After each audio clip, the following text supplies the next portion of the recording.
Good morning, ladies and gentlemen, and welcome to the 2021 Solar Car Challenge.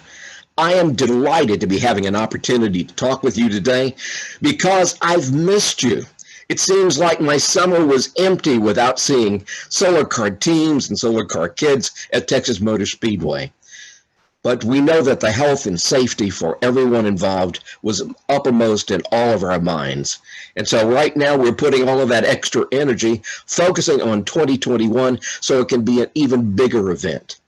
As we talk about different things within this session, I want to remind you that you have an opportunity to ask questions. We have a Q&A link that you can get to, and we'll address those questions at the end of each presentation so that you have a chance to do some feedback. But welcome to the 2021 Solar Car Challenge. Working with me this morning is Mackenzie Becker. Mackenzie is a former team captain of Capel Solar Car Team, now studying industrial engineering at Purdue. William Shee will be hosting the second part of today's webinar beginning at 11:30. We'll be talking about rules. Working with him is Will Jones, former captain of the Okemos Solar Car Team, studying engineering at Michigan. So now let's talk about how we get involved with building a solar car. Why do you want to build a solar car? Why participate? Because kids learn certain skills that you would not believe. And I get people calling me from all across the country, sometimes 20, 25 years after they took part in the Solar Car Challenge, saying, thank you for teaching me how to be involved in teamwork, how to collaborate, how to problem solve, how to talk about a program. So one of the things we focus on is giving you the skills to be able to develop good teamwork in doing this. We encourage people to understand the basic principle of dedication and commitment, the I don't quit attitude here. It's this kind of thing that will help you get through wherever you are. A couple of years ago, I had a team contact me 6 weeks before the race, and they said, we just don't think we can finish in time. And my statements back to them was, don't quit. Not only because of this summer, but the students taking part in here need to know that you just don't quit for something. When you've dedicated so much of your time during the year, you've committed to being a part of this.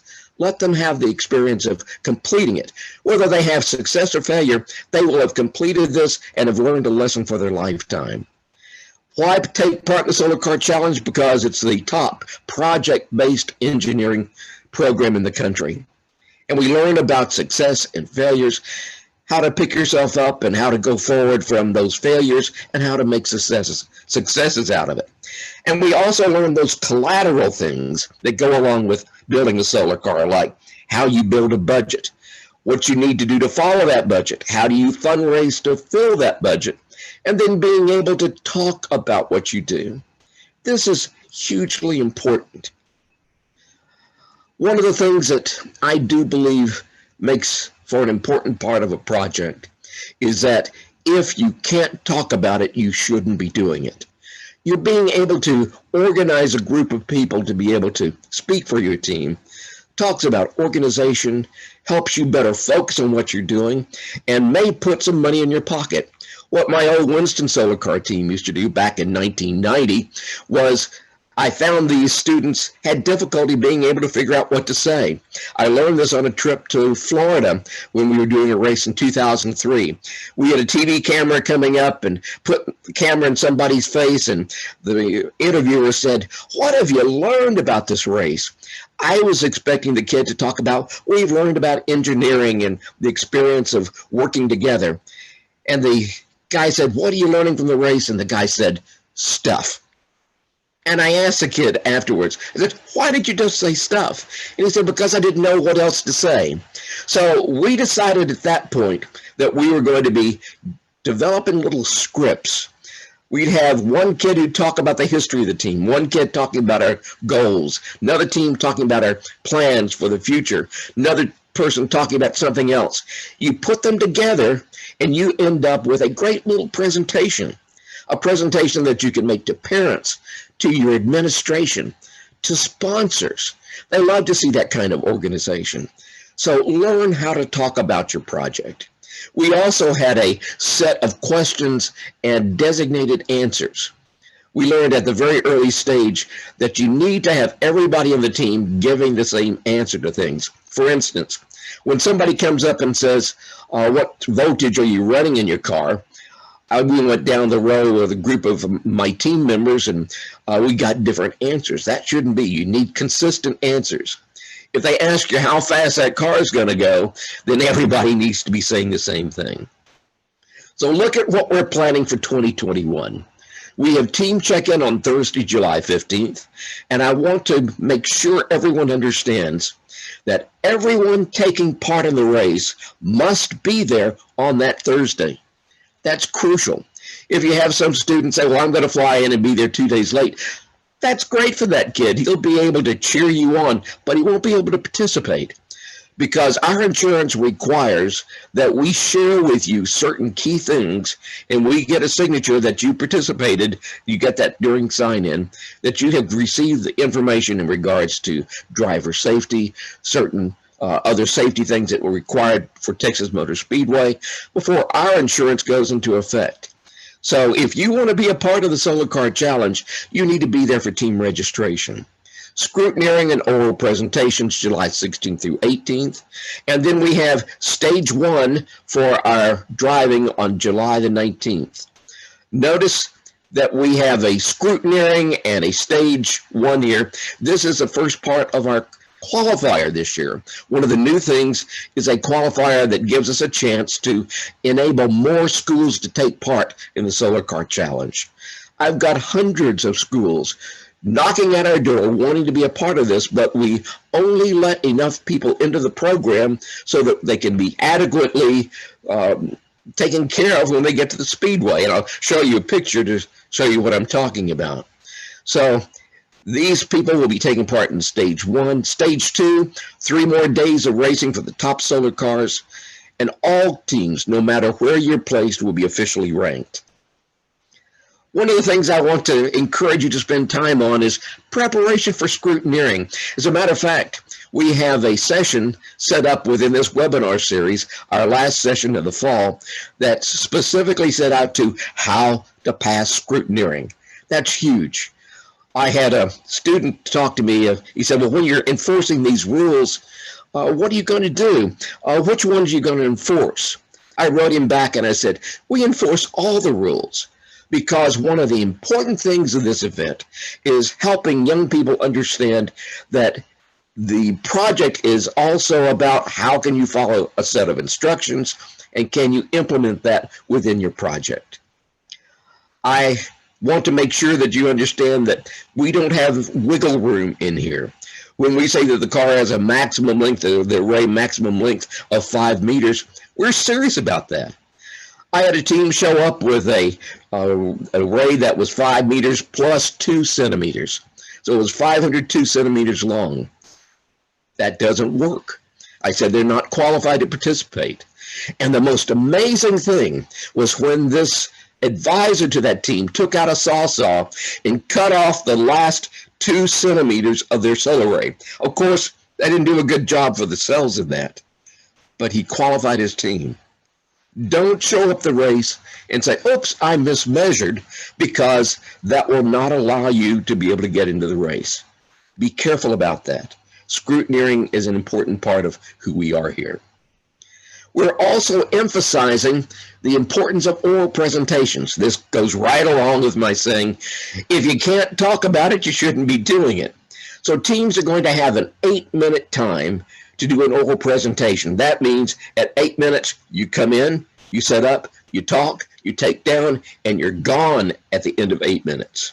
It's not you start talking and you reach 8 minutes and somebody raises their hand and says you're through. No, that would be a huge penalty because you weren't prepared. The key to it is boiling down what you want to say and have practiced it enough so that it's able to be presented within that 8 minutes. Look at the criteria. Did the presentation give a full statement about the project? And this year we're focusing on, did you include engineering decisions? What did you do to make sure that you shared with us how you engineered your car?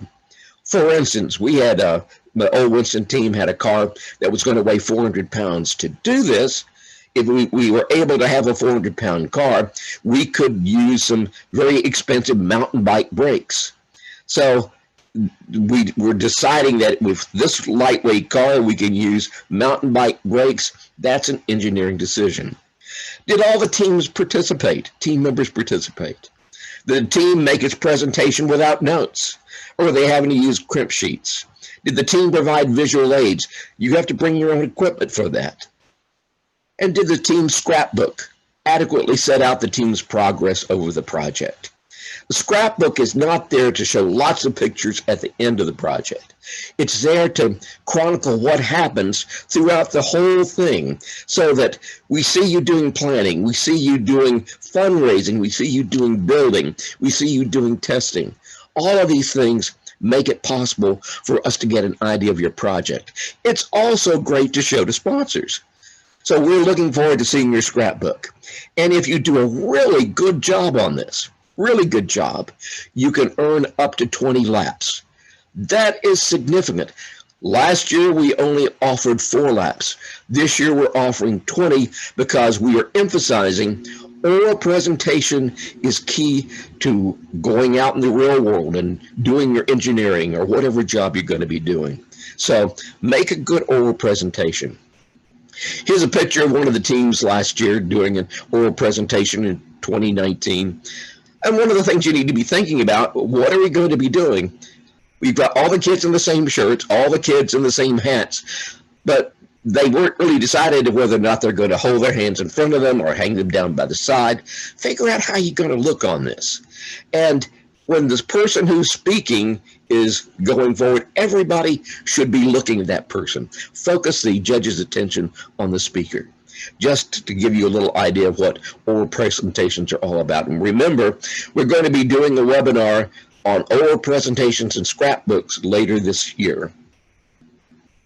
What's new in 2021? Well, I've already talked about the qualifier. Qualifier allows everybody to take part in this. This allows us to bring more teams into the Solar Car Challenge. The stage 1 of the qualifier is scrutineering in the first day of the race, and the top teams in each one of the division go into stage 2. I don't think we're going to have much of a problem with that this year because of the number of teams involved in the summer's race. But in the future, this qualifier is going to make sure that we don't have cars out on the track traveling at 2 miles an hour, whereas you've got other teams traveling at 35 miles an hour. That's just a plain safety issue. We have a new cruiser class. Cruiser class is exciting. It gives us a way to expand what we're going to be doing in the Solar Car Challenge. I've had so many news people over the years saying, well, is this relevant? How many times are you going to have a flat plank over your car providing the power? The cruiser class incorporates the solar panels into the body of the car. It's going to be able to seat 4 people facing forward, each person having their own entry and egress from the car.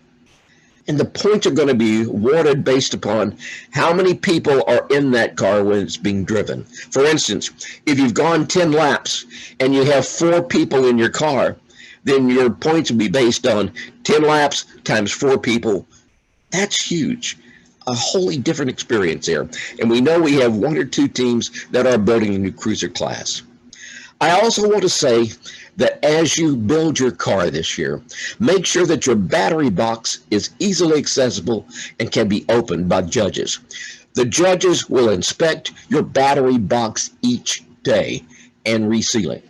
One of the things that we found from the history of what's going on, the World Solar Challenge, American Solar Challenge, and our own history, is that the battery cables and the battery terminals, sometimes the cables get loose. That creates problems. So we are requiring that you make sure that your cable is properly attached with a locking washer or some device that's going to hold it on there. And we're going to check that every morning. So make sure that your battery box can be opened so that we can be able to handle that inspection. This is what I'm talking about with our stage 1, when you've got all these cars lined up on the track getting ready to carry on their race there. We want to make sure that all of these cars, when they get to stage 2, are capable of driving at a reasonable rate of speed here. Solar Car Challenge is not only just a summer event. We do other things throughout the year. For instance, we've got a major event we work with called EarthX, the largest Earth Day celebration in the country. This is a picture from one of the teams taking part in this. We had a mini drive course that gave them a chance to be able to show off what they can do. And of course, you're getting good publicity about this, and lots of kids come and see what you're doing. So now let's talk about getting prepared for the 2021 Solar Car Challenge. What's our philosophy? This is huge. Solar Car Challenge is a cooperation, not a competition. Yes, we have trophies. Yes, there's a first prize and second prize.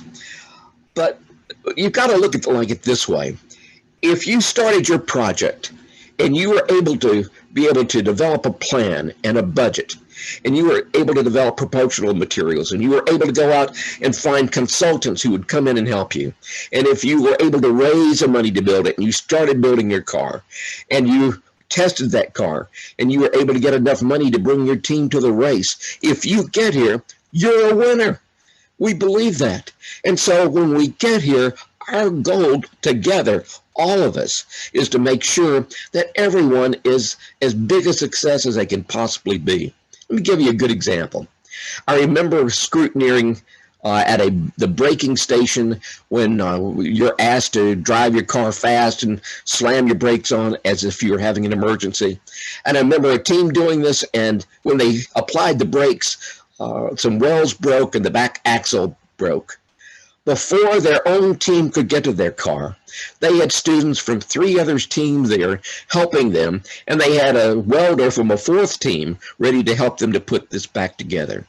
This is huge. We cooperate with each other. There was another team who had about 4 or 5 people on their team, and they were coming to the race.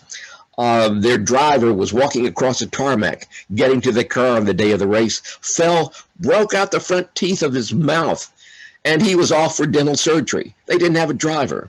So what happened? Cooperation. The captain of the Colorado team went over to the New York team, participated with them, and drove their car through the race, which actually was from Austin, Texas to Cocoa, Florida. That was a remarkable thing. One of the things I've found is students taking part in this really enjoy this friendship that goes on. If you're working on your car and you realize, oh, I left this wrench back in Indiana and I need something, you can turn to the team next to you and say, hey guys, do you happen to have this wrench? And they will be there to help you. We had one team arrive, and they didn't have a car quite finished, and they spent all through scrutineering in the first 3 days of the race working on their car. But the last day of the race, they went out on the track. Everyone left the garage. Everybody was at pit row there to be able to watch this team. And they made one lap. And the round of applause was huge because their success was a celebration for everyone. By the time we get to the end of the Solar Car Challenge, when we get to the awards banquet, it's not just individual teams. It's a group of camaraderie shared between all the students and teachers and advisors that are there. So we feel very strongly about this philosophy of cooperation, and we believe in enforcing it. So where do we start? We start with team building. You need to find a way that you can get your students to work together and share not only the building of the car, but getting to know each other so they feel comfortable with each other. I know when we, over 20 years, built cars, we always saved enough time to be able to have lunch with each other, or they always wanted to work on Sunday afternoon, so we'd sit down at a long table and have dinner with each other, generally pizza or sandwiches or something. But that gave us time to both share fun things, and if you have a grievance, you would be able to work it out then. That friendships that were developed there carried the team forward when you have the stress and the struggles during a race. Races are intense, if not stressful events. And so your friendships help bind you together. So take time to go do things, whether or not to go to a movie if you can do it these days, or like we used to do is go to Big Bend or McDonald Observatory. Do things together so that your team can be sort of like a little family. So how big should your team be? Mackenzie, I'm so sure you're looking at this and saying, well, who do I know on here? This is a Capel Solar Car team several years ago. And you can see that they've got a reasonable number of people on the team. I have always felt that a team should have at least 5 people on it. And we base our funding on you're going to bring 12 students. Now, you can bring more, but the problem is this. Every student that you bring, you've got to feed, you've got to house, you've got to spend the money to get them there. So it's an expensive proposition just to handle the logistics of the race and paying for it. So think about the size of your team and will they be able to go with you different places? Remember, that includes getting a trailer to get your car there. Our largest team was from Irvine, California, 60 members of that team. Our smallest team was 3 members. The problem with 3 members, it puts you in a real difficult situation if somebody gets sick, which did on that team. So with our philosophy of cooperation, members from other teams jumped in to help that team make it possible for them to be able to carry on. This was a Colorado team. So you have to determine the size of your team. You want to make sure you've got enough people. Here's a team, the Sun Devil team. Here's the old Winston team on the 2003 race in Australia. Luckily, we had enough people to be able to handle what we were going to do, which means we had to get our car into this high back truck to be able to transport it in the outback. So we use the ancient Egyptian principle of 4x4s to be able to leverage that car back up there. And if you notice about in the middle, there's a short guy that looks like he had hair then. That was me. So this was an interesting experience for all of us. You determine the size of your team. Make sure you've got enough to help you, and you should have at least 5. In the process of developing your team, they need to select, and you need to select, a team captain that's going to represent you. What does a team captain do? And I don't want to take any of your things you're going to say, Mackenzie, but from an advisor's point of view, the teacher wants to make sure he's got an extra set of eyes who can look out for what's going on, to make sure people are doing things safely, to make sure people are not throwing stuff at each other. Back early on, back in 91, when we had our first team, they didn't know what they were doing. And so when they get frustrated, they would throw things. And that's not a good thing to do. A team captain can help make sure things stay safe. But sometimes a team captain can represent the team when the teacher can't get everybody together. I know we would have people come to the school and they would say, hey, you've got a solar car program. I'd like to talk to somebody. So the person involved in it would get the captain and the captain would represent them. So I'll let Mackenzie talk more about this, but team captains are very important. The thing that I think that every teacher needs to remember is that you've got to vest your students in the program. You've got to make sure that they have bought into it. And by doing this, I mean that the only time I've ever seen a solar car team fail was a team out of San Antonio. The school had some of their faculty helping with the car. The school paid for the car. So by the time the race came by, there were, in the summer, the students didn't show up because it wasn't their car. And the thing is that you've got to make sure that students feel like this is part of what they're doing. So I recommend that the first thing you do each year is to have a parent meeting. Get your parents together. Let the students explain what they're going to do. Let them talk about the importance of developing a goal and a plan and how to do promotional materials. Talk to them about how they're going to build this in the spring and how they're going to test it and how they're going to race it in July. They need to know that. You'd be surprised how many parents realize come June that they've got to have their kids taking part in this in July. Don't let that happen. A number of students couldn't participate because parents didn't want to interrupt their vacation plans. But if you tell parents in October or November what you're going to do, then they can build their vacations around the Solar Car Challenge. Another well-experienced advisor, even develop a contract between the parents and the students and the solar car project, which set out what the obligations were. And that way, come springtime, if a parent said, well, I never was aware of this, you can pull out that piece of paper and say, but back in October, you were aware of what's going on. Get the people invested in this. Another way they can get invested in it is these doing things together.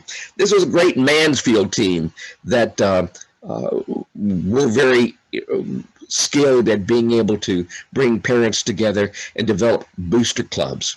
Booster clubs are great because they not only help the parents better understand what's going on, but they also are there to provide snacks and support when you need an extra lunch on a weekend when you're working. You want to take advantage of the webinars and the webcasts. These things give you a chance to find out what other teams have done, what they were a success at, and what they failed in. I had a group of students come to me who were starting off building the solar car, and they said, we don't want to do that. We're going to do everything ourselves. We're going to make all our own decisions. And I said, that's great. That's great. I said, do you realize you're going to make the same mistakes that people made last year and the year before that? I said, why make those same mistakes? Learn what other people have done so you can do their successes, not their failures. Webinars and workshops give you a chance to learn these kind of things. So take time to be a part of these. Here are the upcoming webinars. November 7th, we've got mechanical engineering, and that's going to be done by William, and how to find sources. Joel Pitts from the great Greenville High School solar car team is going to be providing that session. Does an outstanding job telling you where you can find materials and parts.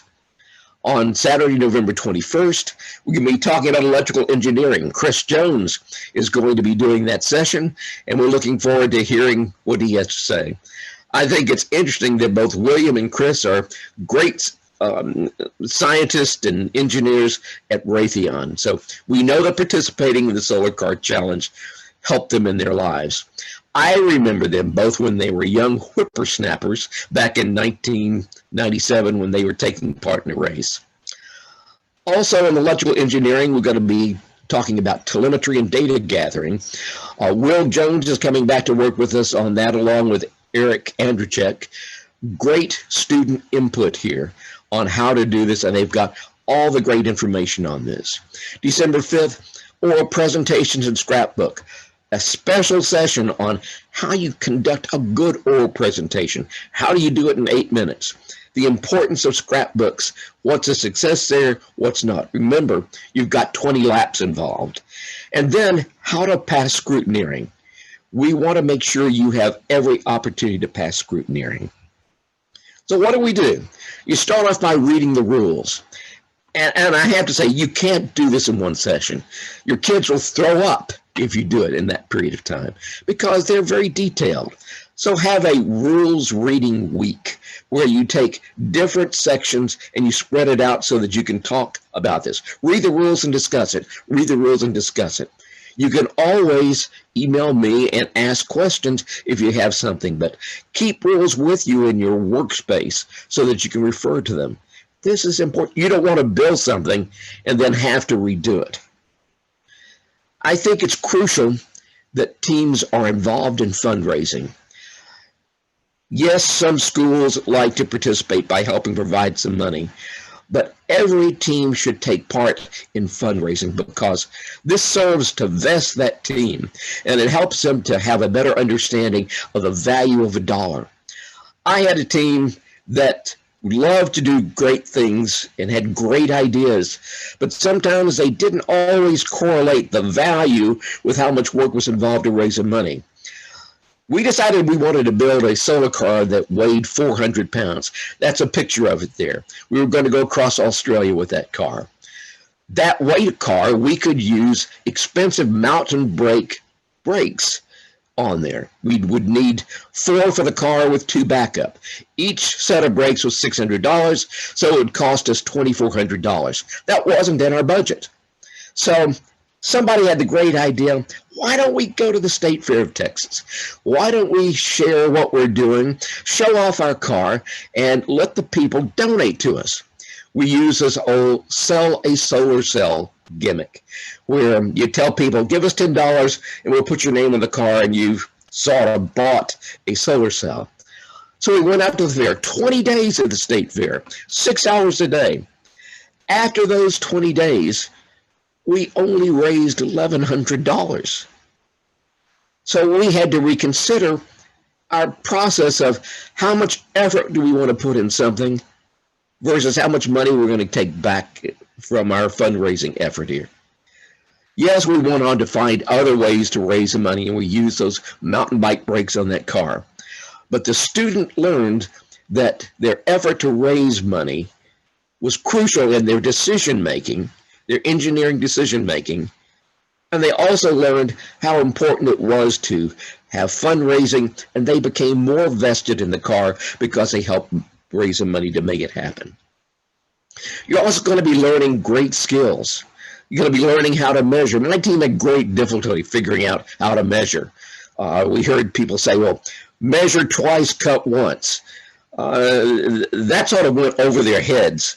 We had a giant piece of composite material, and we were all prepared to see what was going to happen with that piece of material. And we made little drawings on that to be able to cut, and we cut it nicely. But the thing we didn't consider was that the marker that was used had a certain width. So when it was cut, it meant that the pieces were not the same size that we wanted. So we learned a great lesson, but we also wasted a composite board, which cost more than $600. So you're learning how to measure is important. Look at these people who are grinding, who are welding. These are great things they're going to learn. This is something every program needs to take time to consider. Do my students know construction skills? Mine didn't. When we started in 1990, they didn't know how to turn a screwdriver. Literally, we were in a project. I had 17 members. One person was turning the screwdriver. 6 people were watching. So how do you avoid that? You take your new team and you divide them up into specialty areas. You have a group that's going to work with mechanical, a group that's going to work with the body of the car, a group that's going to work with the array, maybe another group that's going to work with your covering of the car, maybe a group that's going to deal with energy, power management, how you're going to actually drive the car. That way, you have different things going on and everybody can be involved in doing something. These are some of the skills, and you see people working together. That's all part of this teamwork that they get out of the Solar Car Challenge. It's crucial each year when you start your solar car project that you take the time to establish goals. We used to set up along a wall a huge piece of brown paper, and on there mark out major goals that had to be accomplished and when they had to be accomplished. And then under each goal, what physically had to happen in order to make that goal occur. And as we finished that process, we would mark it off, and it would give us a sense of completion. It would also help us focus on things. Just don't let things stick in your mind. Visual is really helpful here. Set up some goals and timelines. Here's a sample of what we used, and it really proved helpful. Not only that, but being able to show potential sponsors that you have this kind of timeline lets them realize that you've put enough thought in this and planning so that you're going to be a success. So in September or whenever you're starting, come up with a plan. Come up with a design, maybe a pencil drawing or computerized design of what you're going to do. Develop promotional materials in early October, materials that you can show to your administrator, to people who want to come up and talk to you about your solar car, but maybe more importantly, for your sponsors. Talk with them about this and show them something. Remember, everybody who you might go to donate money has probably had 100 other people knock on their door that week saying, please give us money. So the thing that separates you from all these other people is that you spent more time developing promotional materials, such as a budget, such as a plan, such as a system of goals, and a timeline here. Then in October, you go out and start fundraising, and you use that group of people on your team who can talk, who have a plan, who have a message. You use those people to go out and shake hands with folks and share with what you're doing. November, you start the process of buying. I think it's crucial to realize that many of the things you want to buy in a solar car need a month or two to be able to order it and get it to your project. I was so disappointed to have a team tell me they weren't going to participate in the race because they didn't have a motor for their car. And they had a car built, but their motor had not come in. I asked them when they had ordered their motor, and they said they ordered the 1st of June. You've got to make sure you get enough time so that all your parts come together at the right time. That materials management is a huge life lesson to learn from this. Then you start building in December through March, and then everything that you thought would work that may not work may have to be re-engineered, and you start on that in April and May.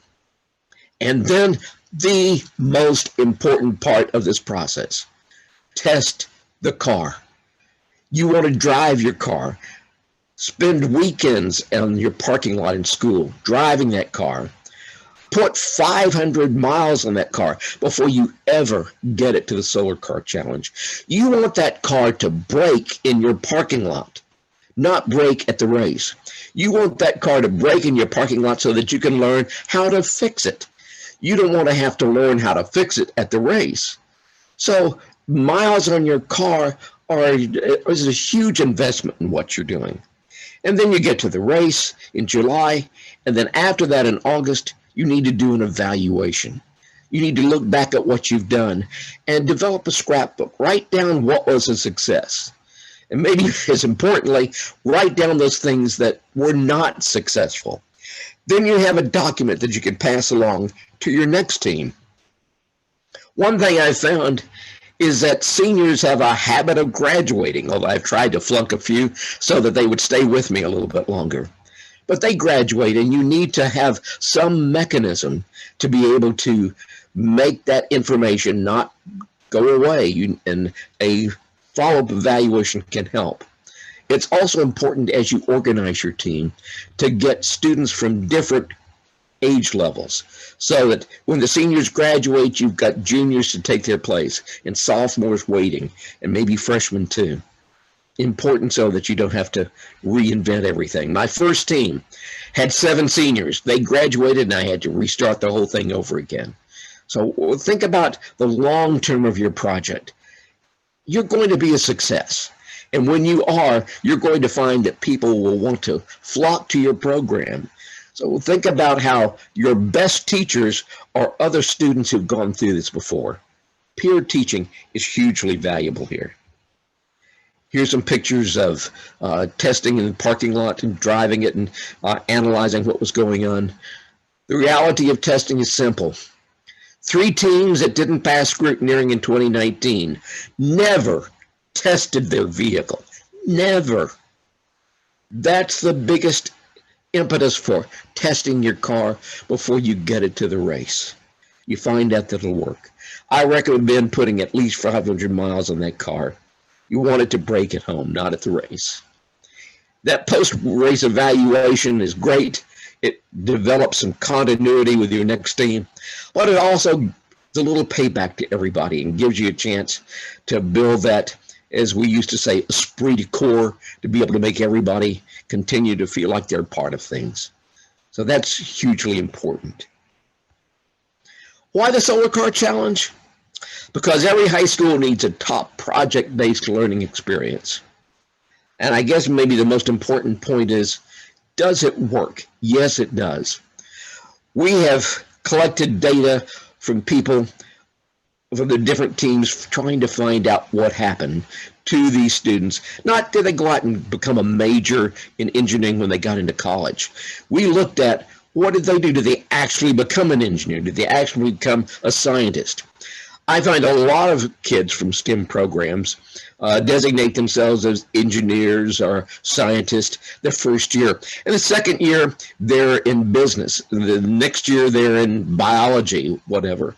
The key to it is Having the Solar Car Challenge gives a teacher enough time to work with that student, to help motivate them and mold them so that they will be a success in life. And if you built a solar car, you've learned about failures, you've learned about success, and you've learned how to stick with things.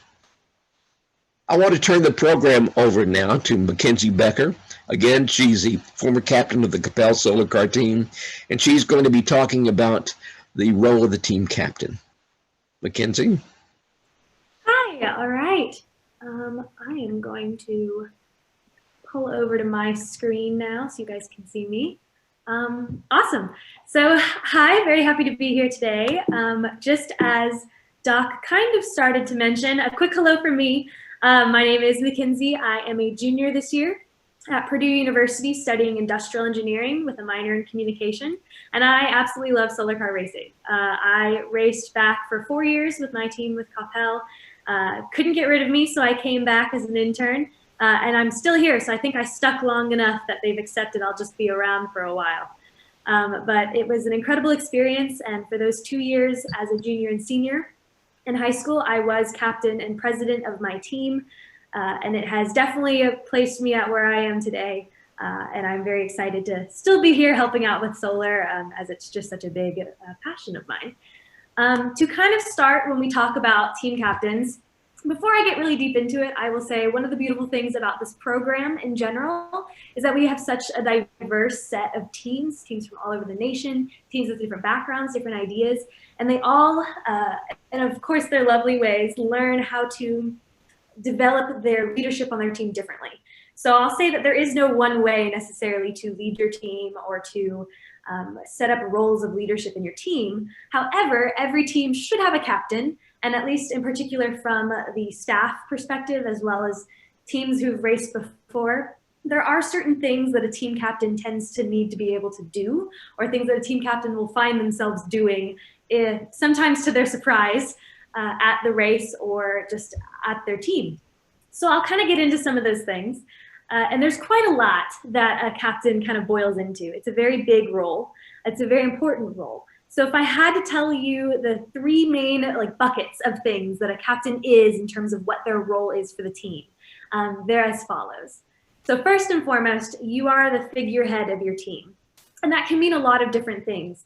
But in particular, it means that when people think of your team, they're going to associate you and your face with that team. You are largely a representation of your team. So first things first, be a good representation. That's huge.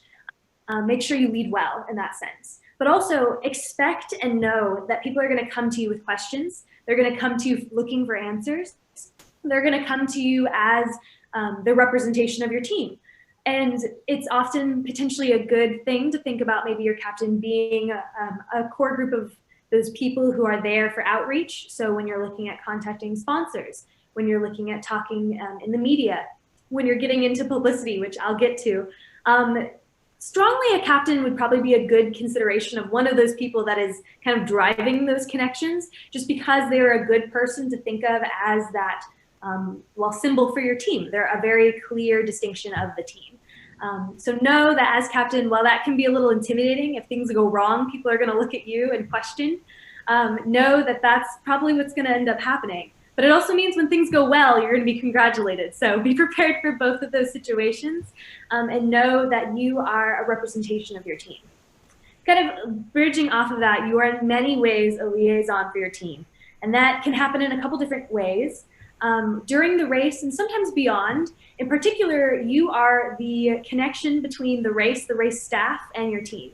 If your team has questions, if your team needs clarification, if something happens during the race, your team captain should probably be the person that is directly relaying those things to race staff. And you should, because race staff is helpful and there to help you through those things. And in the exact same way, if the race needs something, if staff has a question for a specific team, if we're looking for a team for some information or there's something going on, 9 times out of 10, the staff is going to be looking for that captain because they're that figurehead. They're what we associate with the rest of the team. And with that, that also means we have an expectation that your captain can then relay that information well to the rest of the team. So you need to be able to communicate well, anything that goes on between those interactions, and make sure everyone's clear and on the same page. Speaking of being on the same page, that also means that your captain should be the liaison between your team and your team advisor or your team sponsor. It's very, very important that your sponsor or your advisor knows kind of what's going on and is on the same page as the rest of your team. Otherwise, you're going to hit a lot of bumps down the road. Whether you're at the race or just at home working on your car, solar car has a lot of variables. It has a lot of things going, and a lot of times a lot of things going all at once, and that can be a lot. So it's very important that everyone is staying safe, that everyone knows what's happening, that everyone is knowledgeable about what's going on. And as captain, it's very important that you're making sure those things are happening. You're there to facilitate those connections, those communication levels. You're there to make sure that no one's accidentally blowing something up in the background when you turn around, which was always one of my favorite roles, of course, was the I turned my back for 2 seconds, how come the car is now on the floor? But that very much is part of kind of what you're there for, and there to help with the advisor and making sure that those things are all being communicated well. So you're definitely a liaison as much as you are a figurehead. And of course, this goes without saying, but is definitely the most important thing. You are the leader of your team. I think it's very much expected that the captain is there making a lot of those major decisions, that they're strongly able to move through something, quick think on your feet, know kind of where to direct the team. You should probably know what's going on at most times, especially when you're talking about things like scrutineering, like the race. Know where things are, know what the order of events are, be able to lead your team, and your team should be able to look to you and feel confident in knowing that you can make a good decision about where to go. You are really just there to encourage your team morale.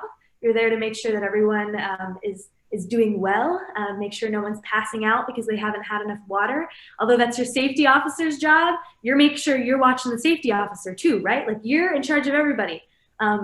The team used to jokingly call me Solar Mom, but in many ways you are there to make sure everything is going well.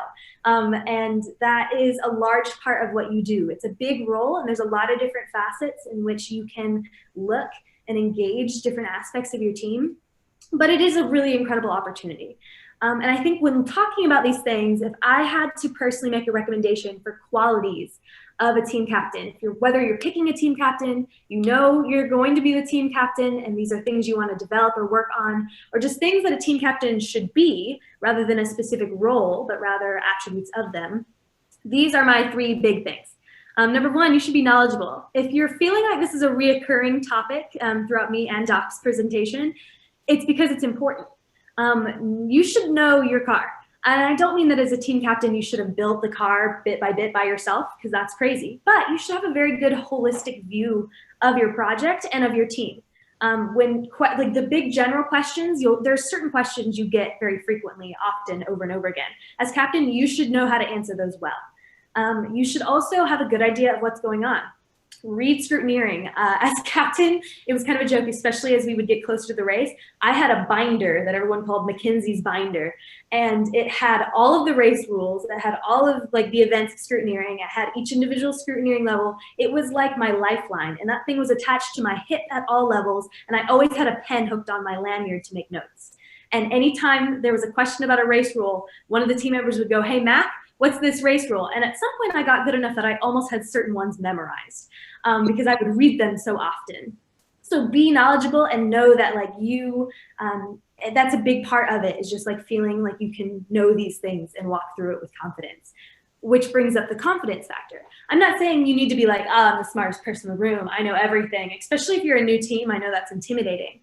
But as captain, you should feel confident in yourself as a leader. Feel like you can walk out there and make a decision and stick with that, and know that like you are a good leader. Confidence comes with knowledge. So the more knowledgeable you are, the more confident you'll be about what you're doing.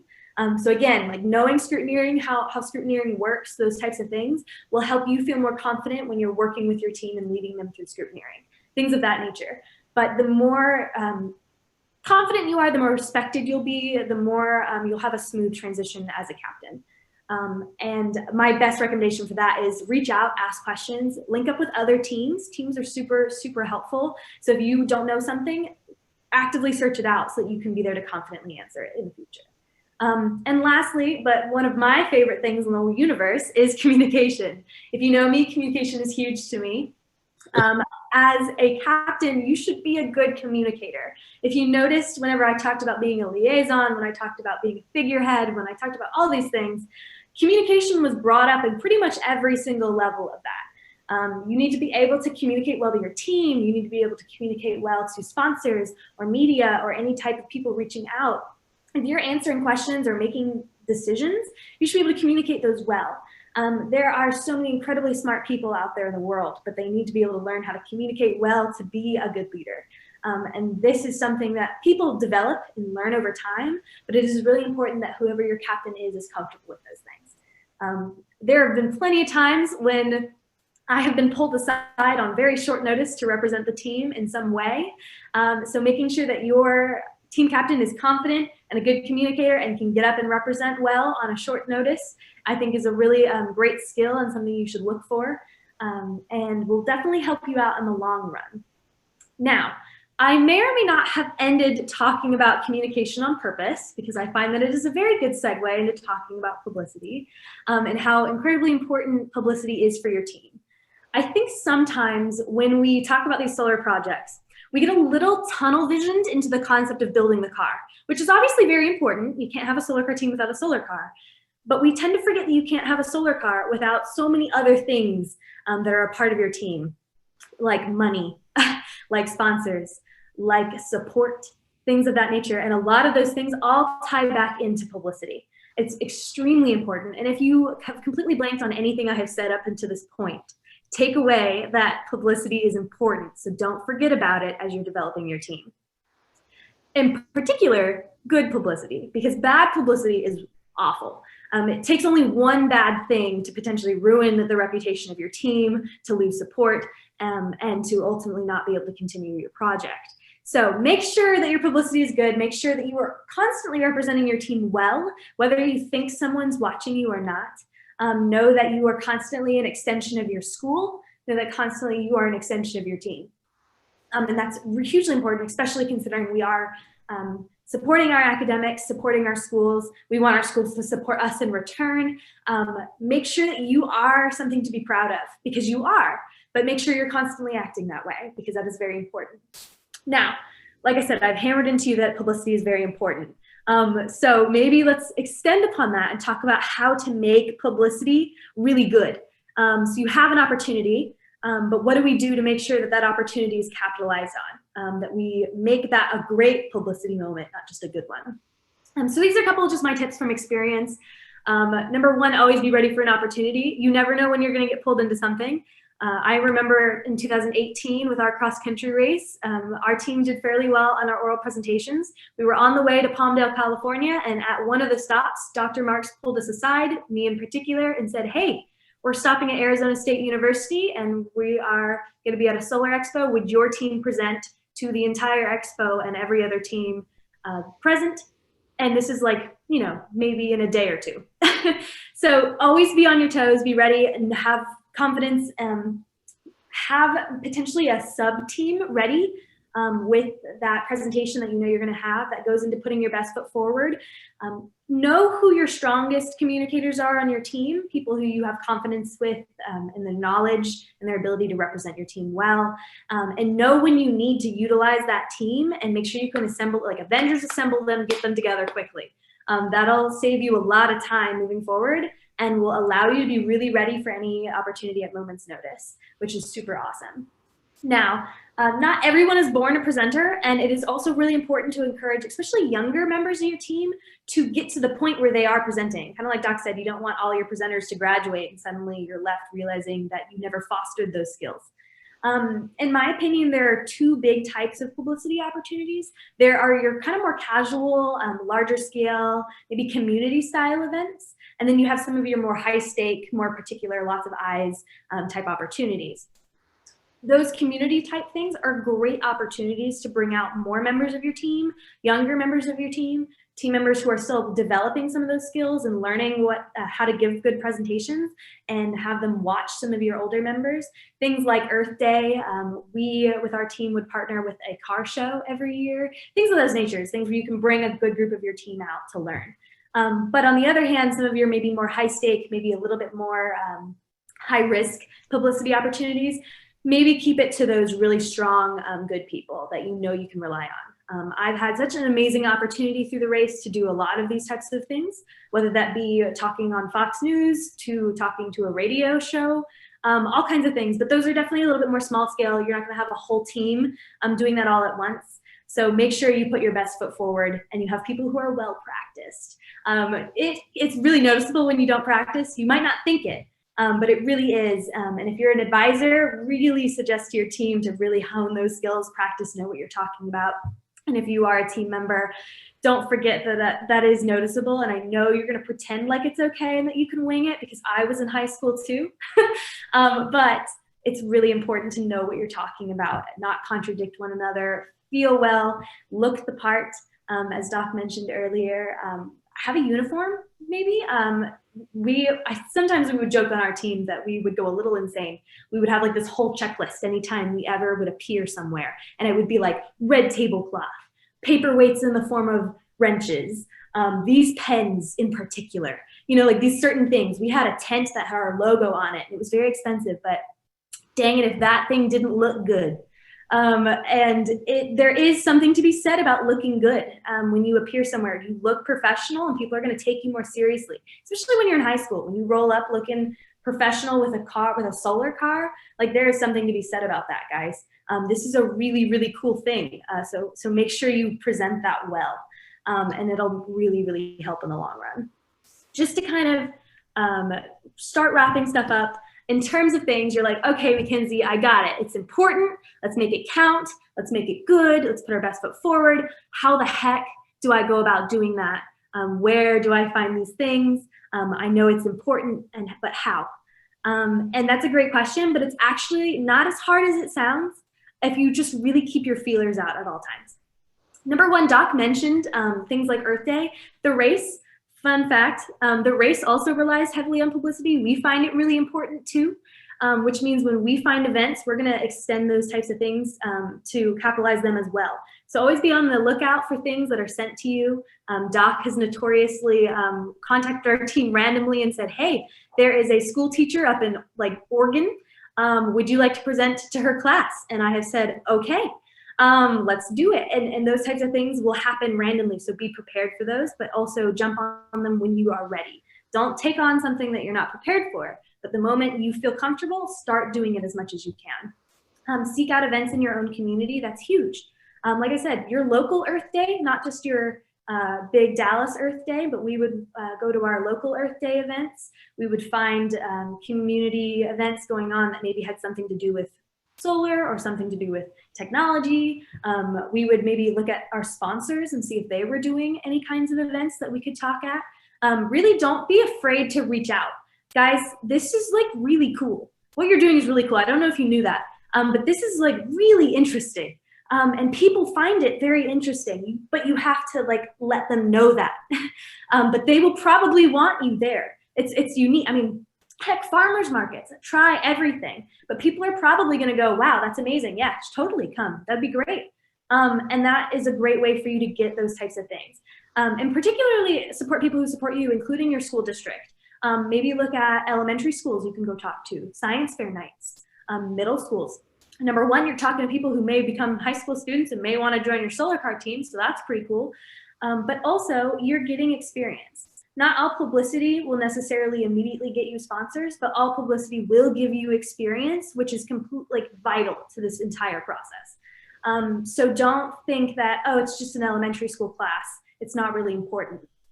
That's huge, and it's a great way for you guys to get those opportunities and to start developing your publicity skills because of how incredibly important it is. And again, it's supporting your schools, it's supporting your team. It's a great way to get experience. And I cannot stress to you enough how much fun they can be and how great of an opportunity they are. It really, truly is something that will carry with you. as an individual. You are developing your own personal skills. I remember when I came back as an intern in 2019 to the Solar Car Challenge, I had judges whom, I had maybe met once or twice when they were our judge for our team, come up to me, shake my hand and say, I remember you on Coppell Solar and you presenting and talking on behalf of your team. You were so good at that. And it blew me away that people recognized me because of these opportunities. So never forget those and take those as personal opportunities to develop yourself as well, and carry those with you because they will carry with you. So that's kind of my big thing on publicity and team captains in terms of where I'm at now and from my experiences. I could probably talk about personal stories and experiences from Solar on these topics for ages. So I will calm down on my presentation for now, but thank you so much. And if you do see me with the race in the future, feel free to say hello. I will, again, be sticking around. So I wish everyone that is here a safe time and good luck racing. But to end that off, I will turn it back over to Doc, as I'm sure he has sat here through my presentation. But Doc, take it away again. Mackenzie, thank you for a brilliant presentation. I enjoyed it. And specifically, I'm proud to announce that you're my special assistant for media relations. And I'm sure that everybody will see why. You did a great job. Our next part of the presentation comes from William Shee, who'll be talking about rules. So let me turn it over to William. Hello, everyone. Glad to see everyone. So I'm going to take a little bit of time to talk through rules. It's not a entirely interesting topic, but I do want to cover a bit of some of the gotchas that teams have as they get started with regard to the rules. As said, every rule is important. Every rule will be enforced. But there are questions about some rules that I can hopefully help clarify. The very first thing I want to make note of is we do event updates throughout the year. These are things that are reminders or announcements, but we also may get some rules clarifications as teams come and ask questions about them. And so you're responsible for going to our webpage and making sure that you are aware of the updates that get posted, because essentially they become part of the rule set as they are published. So please keep an eye on that. You've heard this both from Doc and Mackenzie with regard to the rules, but read the rules and then read them a second time. And read them a third time, and so on. The way we've done it on our teams is we keep copies of the rules throughout the garage area. You'll see a picture of the garage area, and there are sort of copies of the rules against the wall. There are copies of the rules next to the tool chest. Mackenzie carries her binder of rules with her. They're just so important because as you start building things, as you start designing your car, you're going to have questions and you want those rules handy. The other thing is treat the rules as an engineering process. As Doc mentioned, I work for Raytheon as an engineer. I'm a systems engineer now, and so we go through this engineering lifecycle. Treat the rules as your requirements. You must meet those things, right? Then you design based on those requirements. Then you actually build based on your design. But the key thing after that is we do a verification. And verification is simply looking at your implementation and testing it against your requirements. So in Solar Car, essentially, as you build and when you finish building, go through the rules again. See if you met all the rules or if you have any issues with the rules. Of course, the rules there's a lot of rules in the rule book. And so we recommend that you don't just read it all at once in one sitting and say, hey, I've got it, everything's good. And then as you design things, and especially for new teams, we want you to be looking at other designs. We want you to be talking to other high school teams about their designs. But ultimately, the rules are governing. And so if you see a cool idea that some other team has, make sure that that's still current in the rules.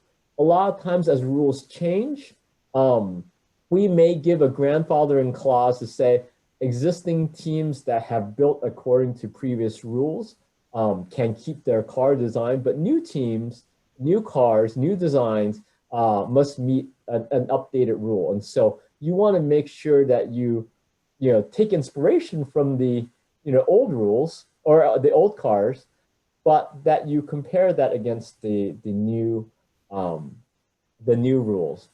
Additionally, teams may have gotten waivers for certain things. There is a procedure in our rules to submit waivers for specific things, and they provide some engineering analysis to say how their design is equivalent to what the rules intended, and so we may approve those, and teams that are just using someone else's design may not realize that they have to submit a similar waiver, or they have to do that similar analysis. I will also note of certain rules that have changed since 2019, and these are marked in blue in the following slide. Okay, let's get into the rules now. So with regard to registration, one of the key things that we have for registration is there's a list of items that you must provide along with your registration document and your registration fee, which all are due on March 1st.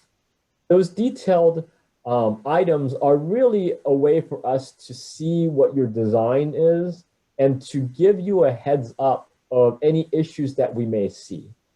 Some of the key things that often get missed in registration is that your drawing doesn't note the crush zone area. And we'll talk a bit more about crush zones in a little bit, but just make sure that your CAD drawings do show not just the overall dimensions and the roll bar and things like that, but that the crush zones themselves are marked.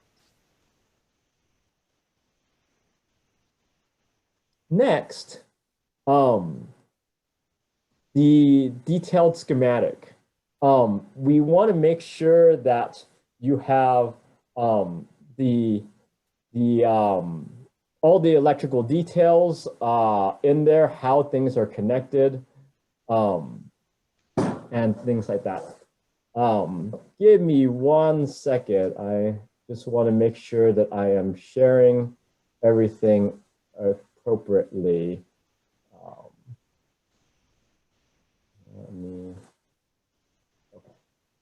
Sorry. Anyway, we want to make sure that you have all the schematics in there, that it shows all your wiring for both your main system and your electrical, your subsystem, your supplemental system. And then we do ask for a set of manufacturer's data sheets. And so a lot of times teams miss certain ones. And so we ask that you look through the list and make sure that all of the items that we request are part of the registration package.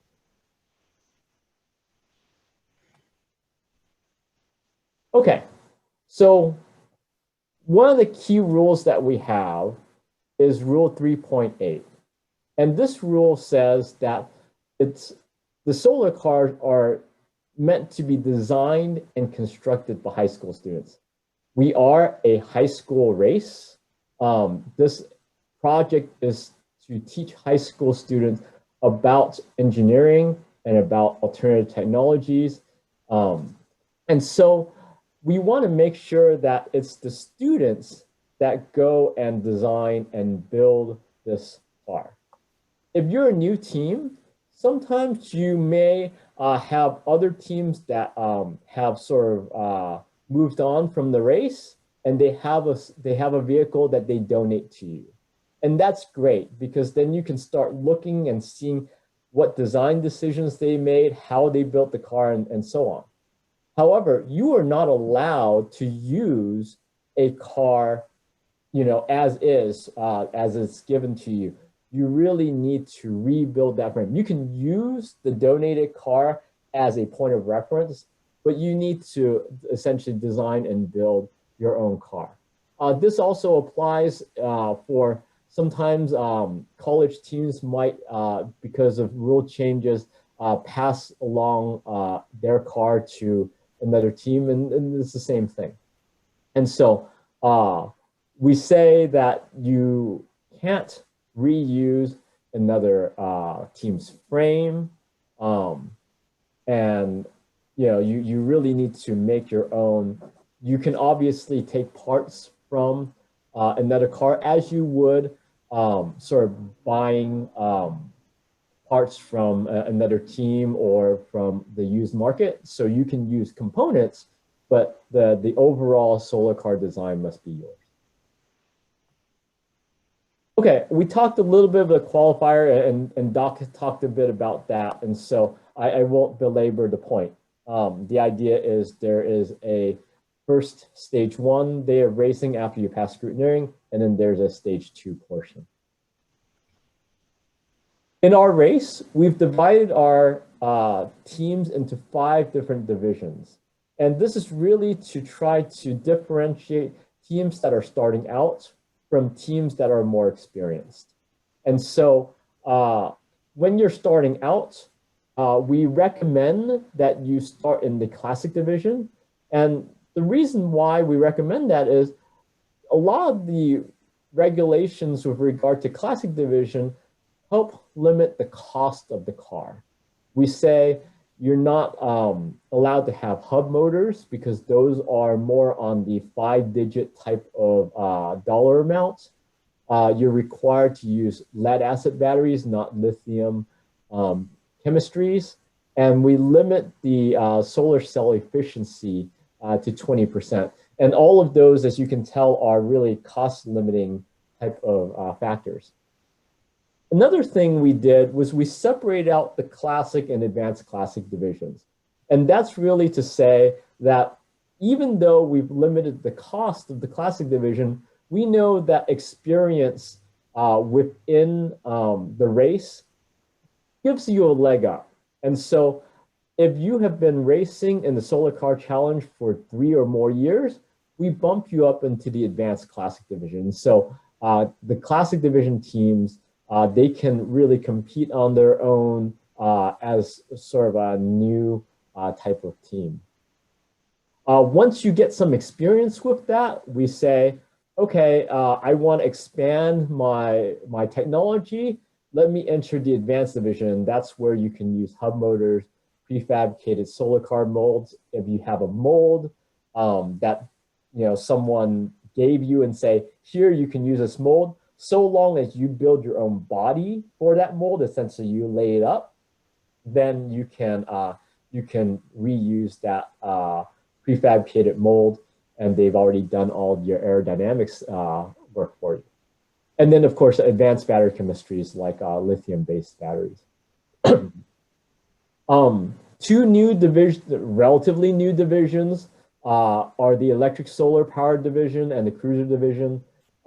Electric solar is where you have your solar panels outside of your solar car, and so it represents a charging station, and there's specific rules for that. And then there's the new exciting cruiser division, which really opens up a lot of strategies. We'll talk a bit more about each of those.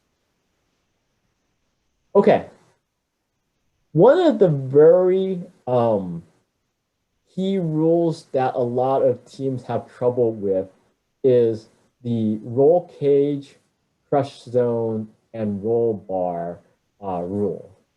So if you think about this in a race car context, let's say NASCAR, for example, you'll notice that their cars have a very rigid inside structure that's usually, typically welded into the frame of their car. That's, made of really thick metal that's not going to bend.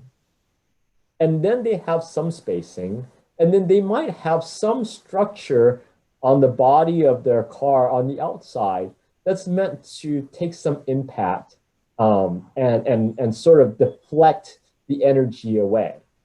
That's the same model we're using now. We're asking that you create a roll cage that has rigid protection around the entire driver. There are some minimum outside diameter and clearance rules with regard to that.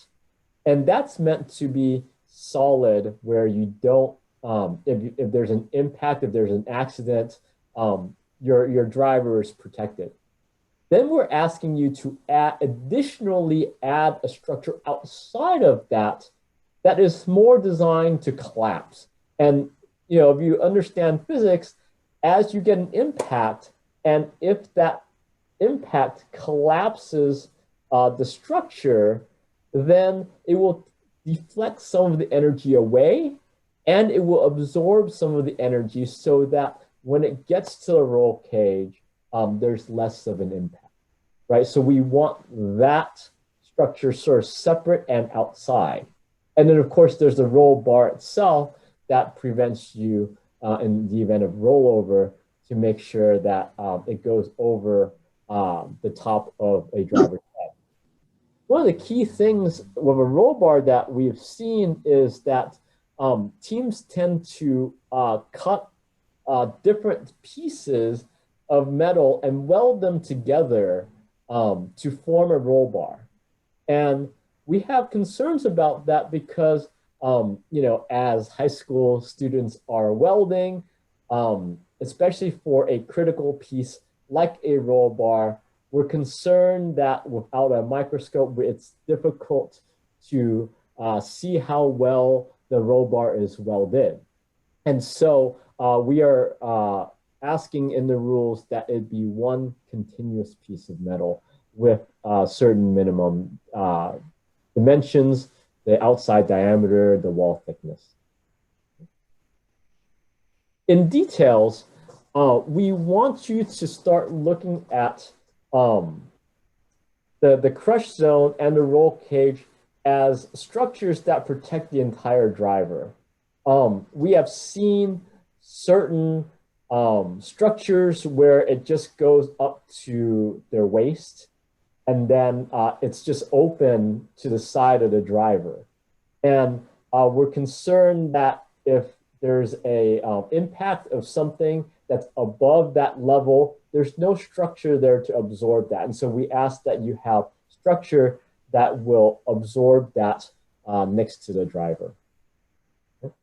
And then, the roll cage, of course, upon impact should not deform. So those are the key roll cage and crush zone details. If you have questions on that, suggest that you put that in the Q&A and I can answer that afterwards. Some of the key electrical rules that we have is, as Doc mentioned, we are now requiring terminals to have locking washers. And we've noticed that in many solar cars in 2019, the high voltage, cabling got loose due to vibration of running on a track. And so we are now requiring that these battery terminal connections have locking washers. Separate from that, the other question that we get often is, if I'm running a lithium-based battery, like, lithium iron phosphate is a common one, how do I get the capacity? Because a 20-hour discharge rate is primarily for lead acid batteries. And so we say that for lithium chemistries, we use the nominal, 1C capacity as a way to calculate for that. The second thing that we've seen a lot of teams struggle with is the main fuse. the idea of a main fuse is to break the electrical connection in case of a short. And so we say that the main fuse should be sized no more than 125% of the expected peak current. And so you should look compared to the expected continuous current of your motor. There should be a peak rating for your motor, and that's typically your expected peak current draw. And so we ask that you size it no more than that so that it actually does its job.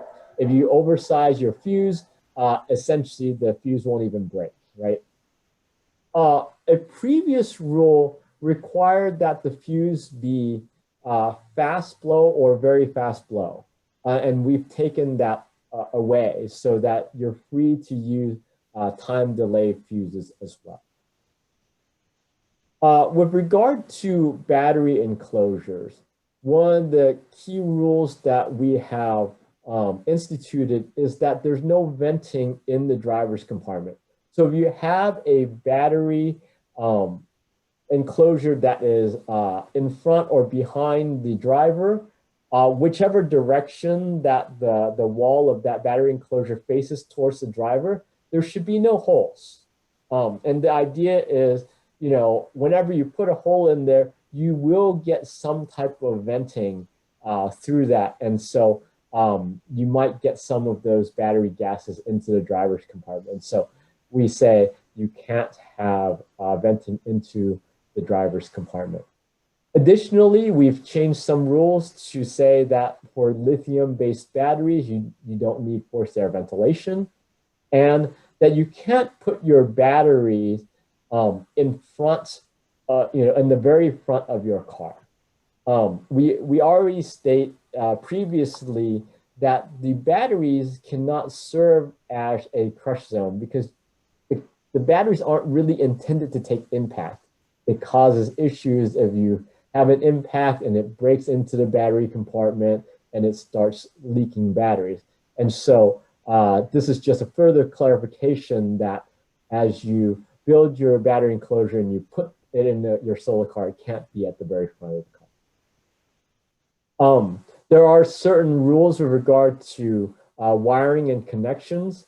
I'll talk a little bit about the wiring when we get to the relays, but just to note that when we get to relays and contactors, we're taking out the high voltage wiring from the driver's compartment for safety reasons.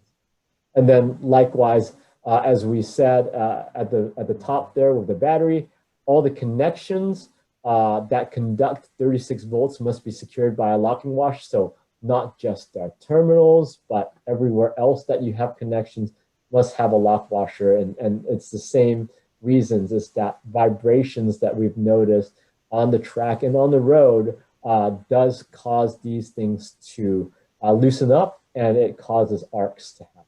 And so we now require a lock washer for that. Let's talk a little bit about our disconnect switches. We do require 2 sets of 2 switches. We have a set of switches that disconnect the motor from the battery, and we have another set that disconnect the array from the batteries. So essentially, when you disconnect both systems, the 3 parallel electrical systems, your drive, your battery, and your charging, are all separated from one another. And that precludes someone from accidentally pressing the throttle for the car to move forward, or if you're working on the car, if you left the array connected, you might get a shock in that way. Each of those switches must interrupt the full load current at your system voltage, and so you want to make sure that the rating of your disconnect switch can handle that. A lot of disconnect switches on the market disconnect very low voltage. And so it's meant to operate something like 12 volts or 24 volts, and your main system voltage is typically on the 48, 72, even 100 something volts. And so you want to make sure that your switch accommodates. New for 2021, and moving into 2022, we are talking about using relays and contactors to make that disconnection. So the idea with that is you would have a manually operated switch that'll operate a relay or contactor that'll disconnect it. And so we'll talk a little bit more about that to come. But if you see the pictures there, the big red switches are a common disconnect switch called the Albright contactor. And then the bottom is an example of a relay contactor. So in a relay contactor circuit, the idea is you can actually move your motor and array disconnects, the contactors, away from the driver compartment.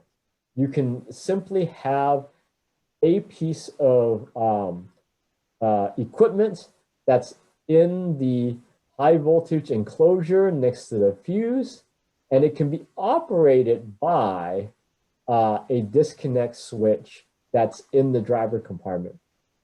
There are advantages to this. One, if you're carrying current across, if you're carrying a lot of current across a long distance, you're gonna get current drop.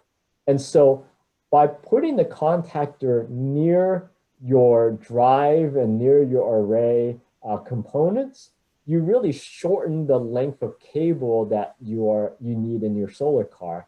And that helps you in terms of having less current drop as you run along. The other advantage, as I said, is safety, right? If you can move all your high voltage stuff into an area where a driver doesn't access, then in case of impact or things like that, all your high voltage stuff is localized to a small area.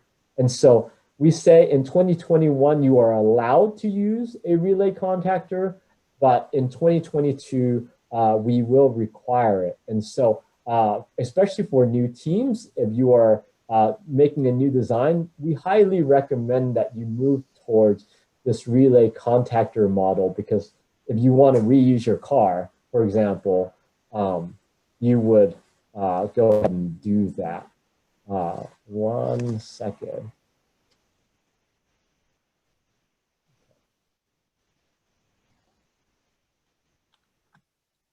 So with regard to lights and horn, there's sometimes some confusion for folks in terms of what is required.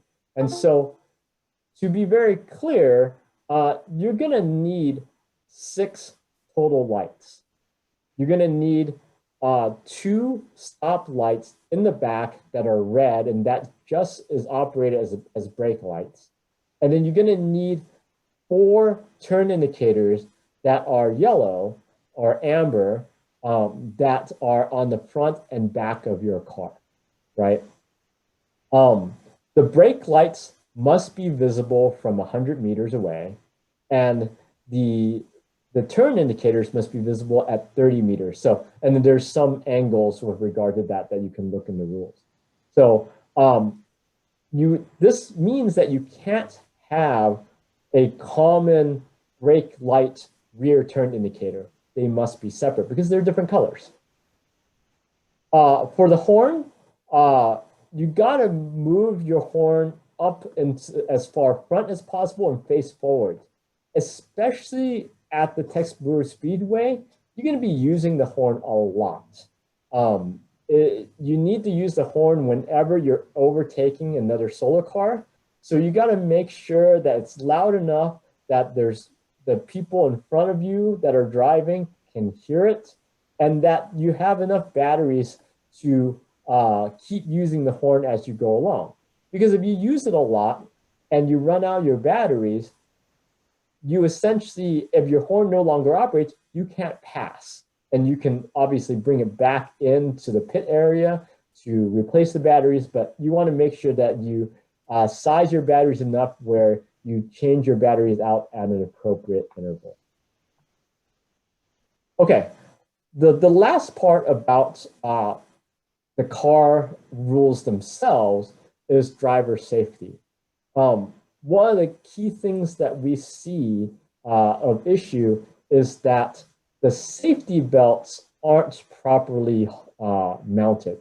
You have to have a 5-point belt or harness, and it has to be attached to the structural frame members per the manufacturer's instructions. And that's the key phrase there, per manufacturer's instructions. The instructions really ought to be, in most harnesses, that the shoulder belt needs to go up and over the shoulder and back down. A lot of cars, they mount the attachment points for their shoulder belt up higher than the shoulder. And so the belt doesn't actually go up and over the shoulder and down. It just sort of like stays up here. And so the point of a 5-point harness is that when you bounce up and down, the belt's supposed to keep you in place. If you have it mounted above the shoulder, you no longer have that. You can actually bounce up and down, right? And so you want to make sure that the shoulder harness is mounted below a driver's shoulders. And you want to make sure that that's suggested for every driver, that you put the, I guess, the shortest torso driver in and mount it underneath that. For teams that have a body shell like the one you see there, if you have a top shell and bottom shell, you want to make sure that they are attached to one another. And if you can look very carefully here, there are mounts there where they go and put attachment points there so that it doesn't break apart or it doesn't move towards the driver. The windshield must protect the entire head. You would say, oh yes, that's duh, that we should do that. But we have seen a lot of teams where the windshield goes like halfway up the driver's head, and then they assume that the wind will sort of flow above the windshield, above the driver's head. And we say that the windshield must be sized that it covers the entire head in terms of height. Finally, we changed the rule with regard to fire extinguisher. We just simply say that if you have a fire extinguisher, you must have one in your solar car, and it must be appropriate for the battery chemistry. So we don't say you've got to have a class D for your lithium polymer batteries, for example. We just say you got to get the right one. Okay, let's go a little bit more in details about the two relatively new divisions in our race, the electric solar power division. So this is a cool new division where your solar car and your charging station are separate. And the idea is it's more real world, right? I mean, we don't think that you're going to get an actual solar car on the road, but you already see electric cars out there where they hook up to a charging station. In our way of doing it, you swap the batteries out, right? And so in this scenario, you have a 2-passenger vehicle, and the rest of it is pretty much like a classic division car with some exceptions. And so some of those are that the passengers must be seated side by side, so you can't have a forward back configuration. You have to have 2 battery boxes, each with a maximum of 2 kilowatt hours. So instead of 1 battery set with 5 kilowatt hours, we actually lower the capacity there. One of the key things here is if you're designing an electric solar power car, you want to make sure that you come up with a safe battery exchange procedure. We'll be testing for that during scrutineering, and we want to make sure that in the heat of the race, you can actually safely change your batteries out. Some teams have actually practiced this during testing and can get a fairly efficient battery exchange somewhere on the order of low tens type of seconds there. So it's pretty exciting to see if you see it live.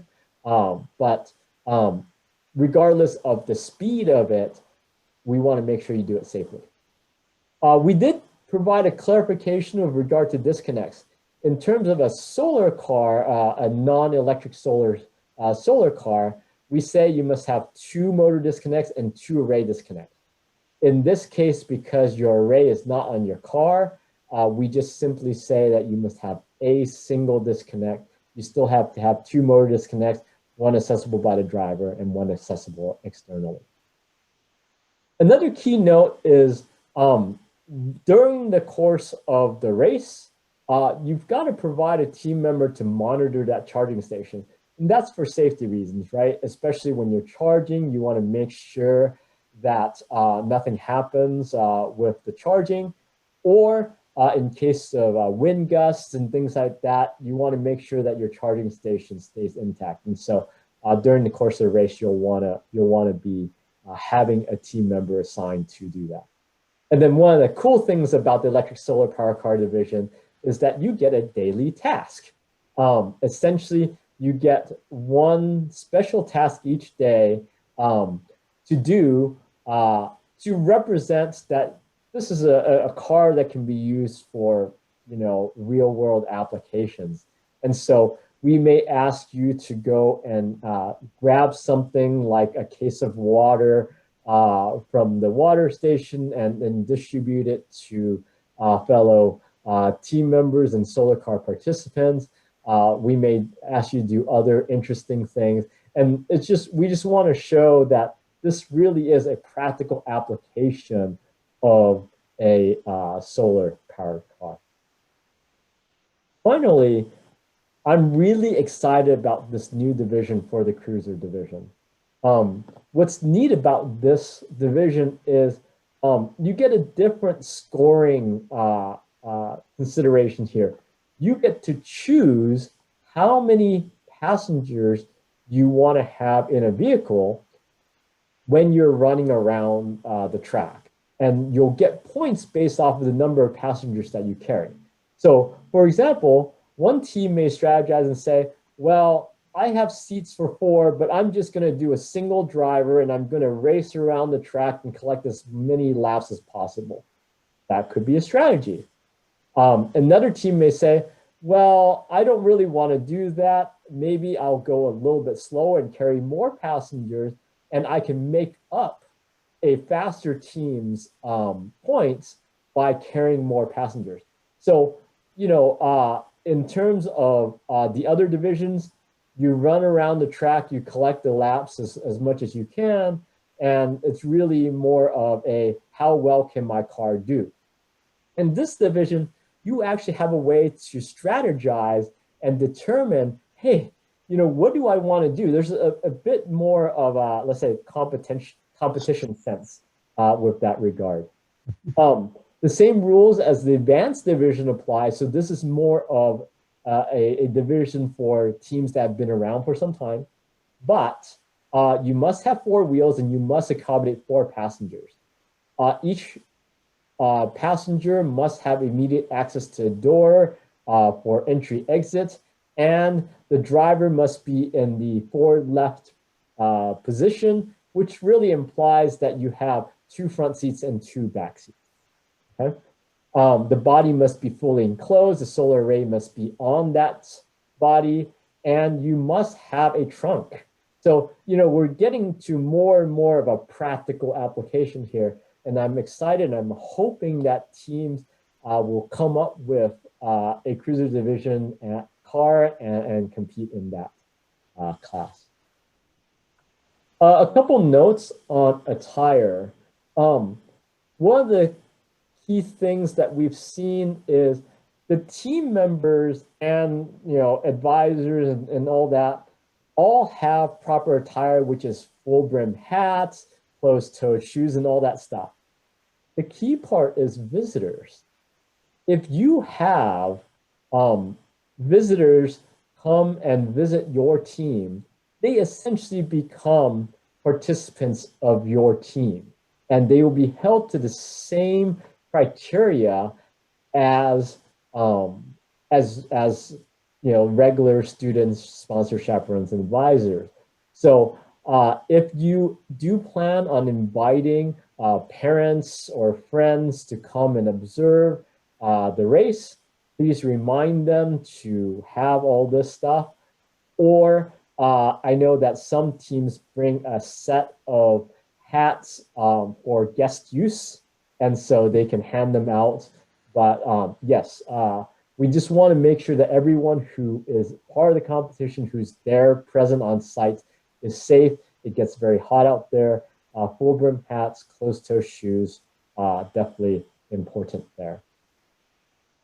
Finally, the idea is we want the race to be more of a cooperation, more of a camaraderie.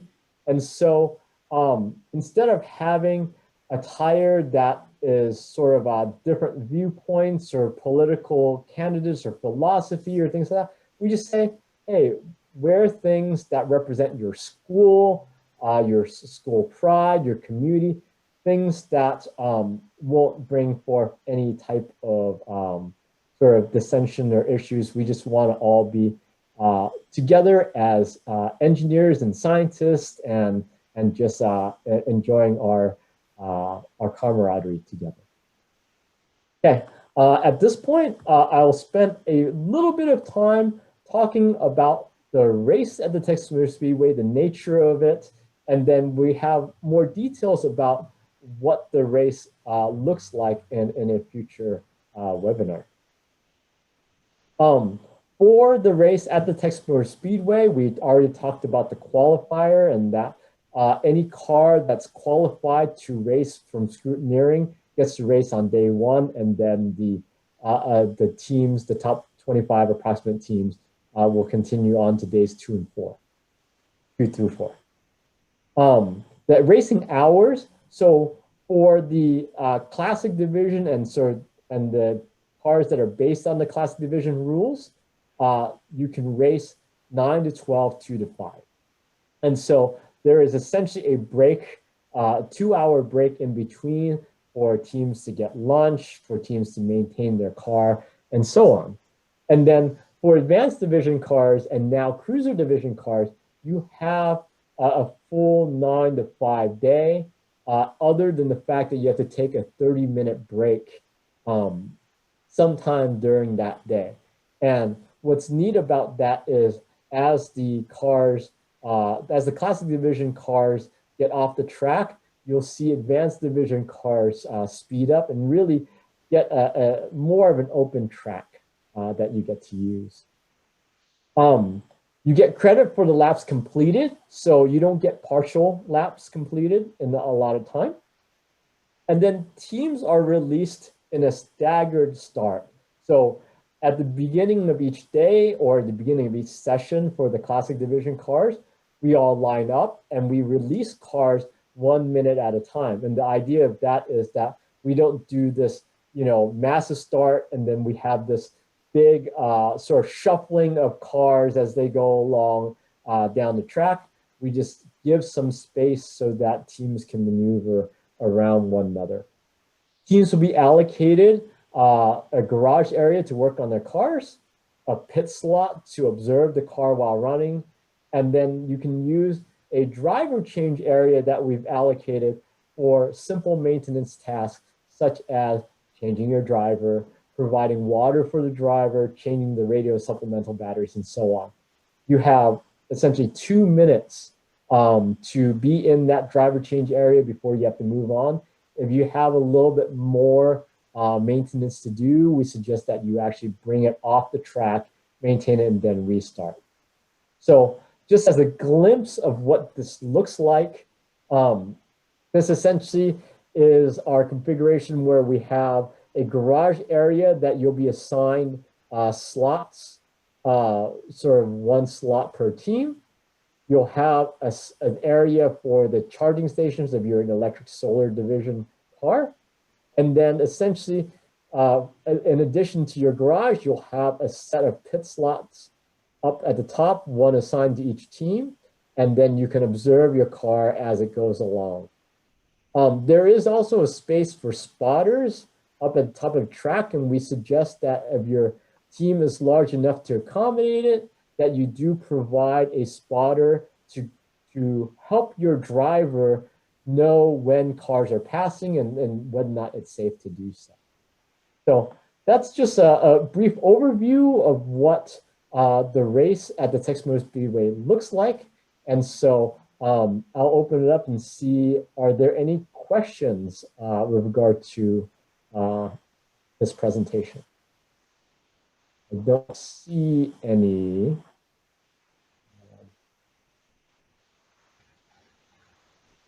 Okay. There is a question. The question is, are there any legacy cars with bubble canopies that would pass the current crush zone regulations? I believe there is. I mean, the crush zone regulations really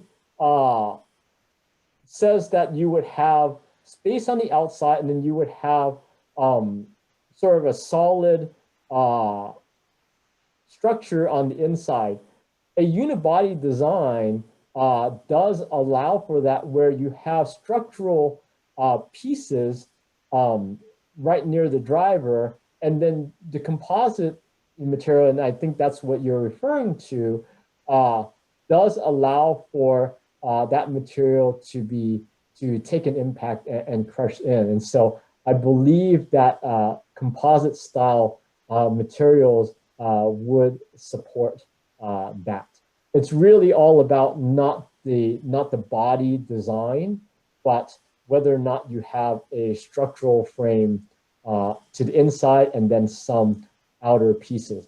They don't have to be separate, right? I mean, the crush zone structure and the roll cage can be connected together, but you just don't want to use the same type of strength of metal on the outside as you would on the inside.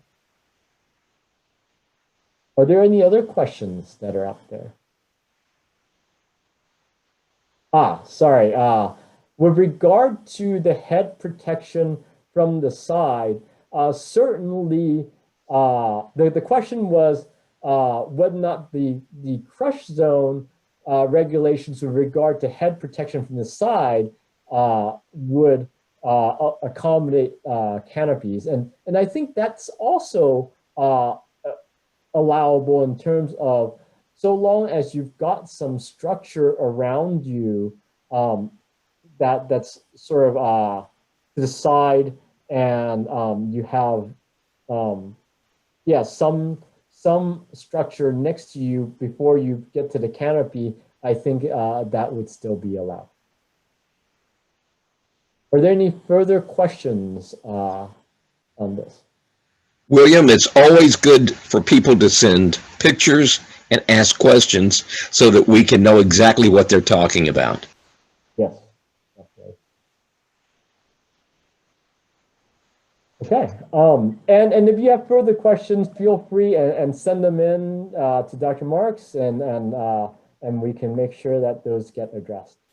At this point, I'd like to hand it over to Will Jones, former captain of the Okemos Solar Car team, to talk about what it's like to build a solar car. All right, cool. Thank you for having me, everyone, this morning. Let me just share my screen here real quick.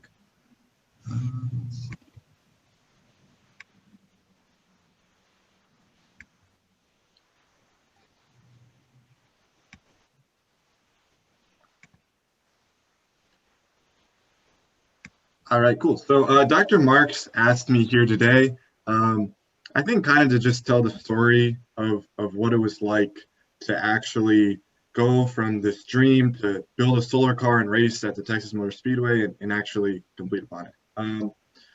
So real quick, I'll just introduce myself. My name is Will Jones. I'm a sophomore at the University of Michigan, studying computer science. I started the Okemos Solar Racing Club in 2017. Currently, I'm the systems integration lead of the University of Michigan's super mileage team. And I got some exciting news this summer. I'll be working as the assistant race director under Dr. Marks. So I'm super excited about that opportunity. So real quick, Okemos is in the middle of the Mitten in Michigan, about 20 minutes outside of Lansing. And here is our team at the Texas Motor Speedway. And you can just see, the smile and just how great and excited we were to actually be in Texas. We built a solar car, and we were at this point we had passed scrutineering. We had just gotten the green light, and we went to take a team photo. So just to kind of touch on the successes of our team before I go into kind of the process and how we got there. We finished second in the Classic division, which was awesome. I think coming in, we just wanted to compete, and to finish second was just absolutely incredible. We were the third team through scrutineering as well. So I think that went to show just how well prepared and ready we were to actually compete. And we won an award for our telemetry system, which was awesome. And we also won an engineering award. So for a first time team competing, it was just an incredible success. But it didn't exactly look like that in the fall of 2017. And even as we got really close to the solar car competition, there were lots of doubt and uncertainty. Would we even make it to Texas?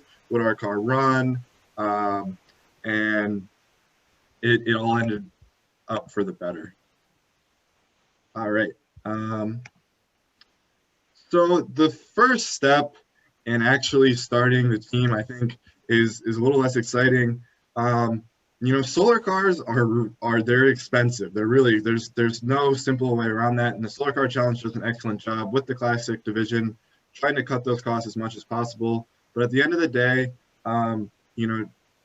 based on the research we had done and looking back on it, you're probably going to expect to spend about a minimum of $12,000 just to build a Classic car, and that would be an absolute minimum. And you can easily spend 5-10 times that, but it doesn't necessarily mean your car is going to be more or less competitive. It all really has to do with how good you are at budgeting, that kind of thing. And one thing that we learned really, really quick is you should never ever pay full price for anything at all.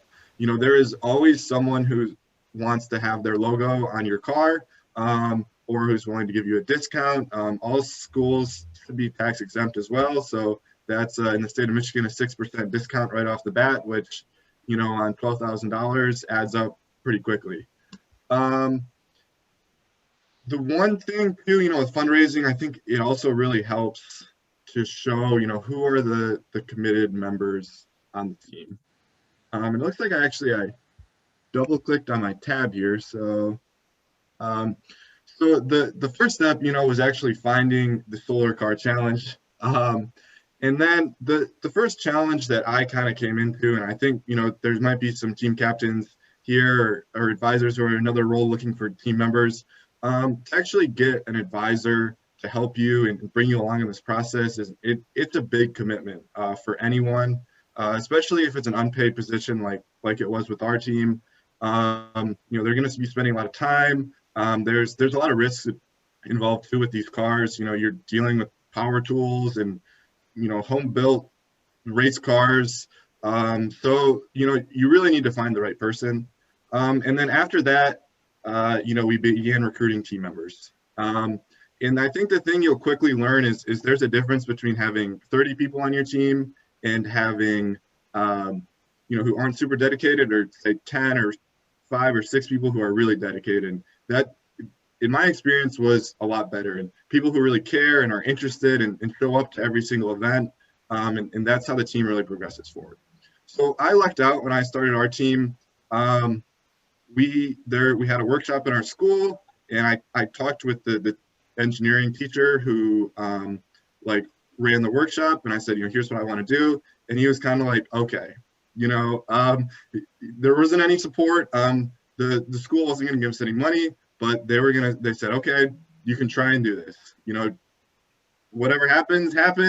We're not going to give you money, but you can try and do this. So once we jumped right into that in the fall of 2017, that fundraising process. And just some creative things, and here are some fun pictures. Here is My dad's minivan absolutely filled with bottles and cans, and that's a great fundraiser. We fundraise almost $1,000 just collecting bottles and cans, and it's dirty, gross work, and you want to take several showers when you're done, but you can make money. A local bakery, lots of local bakeries, they have to throw their baked goods out at the end of the day because they're not good. But for a bake sale the following Friday morning, they're great, and people love them, and they're willing to pay more than, if you say you just bake up some cookies at home. And finally, this is kind of what our sponsors looked at. And I put this in here because I want to be clear that not everyone is going to give you cash. Not everyone's going to sponsor you right away, but they love to talk and hear, and maybe in the future they're willing to work with you. And you really want to celebrate these sponsors and show off, why you're working with them. And then, that way when you walk into the room and you say, we want $1,000 from you, we want this motor from you, you can say, look, here's what we did, and here's how we show off our current sponsors, and we want you to be a part of this elite group. So, as you're thinking like, okay, great, we have a team, we're fundraising, we have an advisor, we have a shop, but how does a solar car work exactly? I think that is really the first step in actually building a car. And I guess a lot of times you think, wow, a solar car, super, it's these super complicated, like foreign. I think at the end of the day, it's really just a combination of two relatively simple things, and that would just be an electric go-kart, and for the classic cars in general, just the residential solar system. So you have your array, it takes in energy from the sun. You have these power trackers, and those kind of act as the medium between the array and the batteries, and they're able to charge and maintain and make sure you're not undercharging or overcharging or damaging your batteries. And then obviously you have your motor and the wheel to actually convert that electric energy into linear motion. And then the motor controller, which controls the motor and is able to take the throttle input and turn that into signals and electric pulses for those magnets to fire and the motor to actually spin. So how do we design this car, and we kind of jumped right in. There were a couple of people who are pretty good at CAD. The first thing I would say is you read the rules again, go through the scrutineering booklet, and you don't want to start designing a car that is already breaking the rules. And that's just a terrible way to start building a car. If you know right off the bat, say the wall thickness on your metal isn't big enough, your roll bar is too close to your driver's shoulders and that kind of thing. And I think CAD is really, really good, but it's also for high schoolers especially not a skill everyone has. We didn't do this, and I really wish we had, but just PVC or cardboard pipes, lay out your frame. How does the driver fit? Is there 5 centimeters of clearance? Where is the battery box going to be? How big is the battery box? When you can actually see and feel, I think it feels like you're putting something together. And when you actually weld it out of metal and it can't be undone, that your driver's going to fit, the battery box is going to fit, and everything will kind of fit together. So as we were going on this process, we really wanted to compete in the Texas to California race in the summer of 2018. And unfortunately, here is our car in about March of 2018. You can see here we have the team, we're in the workshop, everyone's really excited, but our car is still right up front here, basically just a pile of, it's just a bunch of metal welded together. It wasn't rolling, it wasn't driving. I'm not even sure we had a motor at this point. So we were not in great shape. And unfortunately, I got to say this to all the captains and advisors, you got to be realistic with yourself. Registration is a lot of money. We paid $1,500, and unfortunately, it's non-refundable. The costs of the event are what they are. We threw that money away. It's really key. You want to build a safe car. There were a lot of things on this car that were very sketchy. This was the car at the end of school of 2018. You can see a lot of like wood and stuff where there shouldn't be wood. The crush zones were very, very minimal. You want to go to Texas, and it's going to be a lot more fun if you have a car that flies through scrutineering and is able to compete rather than going to Texas, spending a lot of money, not being able to compete. And you also want something is going to be safe. At the end of the day, you're going at relatively fast speeds. in a home built car? Do you really want something that you just spent, the last 3 weeks throwing together and praying that it's going to hold up in the stress of the Texas sun and racing? And another thing we weren't great at the start, but we quickly learned was a good thing to be really good at, is constant communication, always communicating with our sponsors, with parents, with students, faculty, administrators, and just showing off the exciting stuff we're doing. So this, I couldn't find one of our original one that I had written. This is from our team this year, or I guess this would have been in the fall of 2019. But here's our car in the homecoming parade, and this is a bit of a flash forward of this actual email. But just, every 2 weeks you send something. What have you accomplished? And even if it's just some new part came in, or you had a bake sale and you fundraised $200, people are just excited. And as you're communicating, you're saying things, and occasionally a sponsor will reach out and say, hey, we saw you're having this issue. Here's how we can help. So I couldn't recommend that more. So we didn't compete in the summer of 2018, and that was just crushing. There had been doubt kind of coming in, and this car and team and club is really been, I was pushing, and I couldn't make it happen. So I think that kind of casts a lot of doubt on the club, on could we actually achieve this? But I still wanted to participate. So I went to Texas in the summer of 2018, and I participated as during scrutineering, and I was just able to kind of look under the hood of every car, and that was incredibly valuable. And any rule questions or things I was unclear about, I was able to get clarified. And so coming back from the Solar Car Challenge, I was super excited, and we got right to work. We performed a bunch of modifications. Here the team is in the garage of someone who helped weld our frame, and they were able to help us, we were able to make the modifications that I knew from attending the Solar Car Challenge that we needed to make in order to have the car be safe and drivable. And I learned a lot of really important things.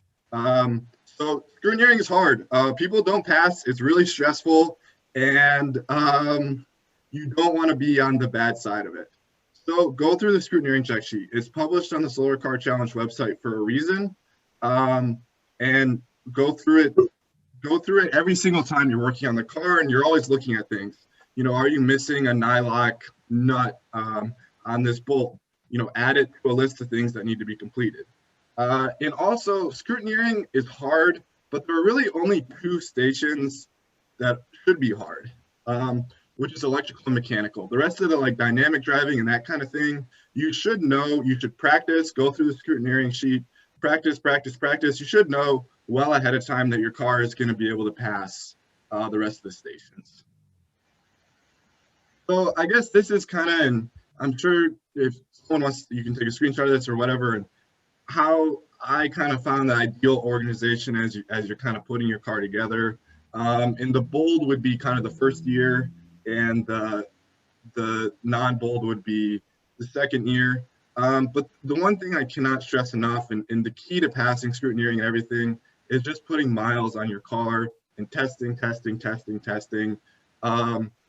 As we came in the following year, our car we had about 300 miles on it, and we knew it was every time you hit the throttle, it was gonna roll. And that's a really good feeling. If you have a reliable and tested car, everything's going to be a lot easier. So here we are in the fall of 2019. We got the car rolling. We're in our homecoming parade, and that was super exciting. The car was on the road. It worked. I don't think it didn't meet a whole lot of rules. It was very unsafe, but we had it in the homecoming parade, and that was great. And that built just a lot of excitement around the club, and you can just see everyone's smiling face and the feeling of having the car on the road. And this was a terrible rainy day, and the car should not have been in this rain, but that was just incredible. So we went back at it. We painted the frame. We did a bunch of rule things. Here we are in January. The car is more or less rolling. And I, once again, cannot stress this enough. Testing.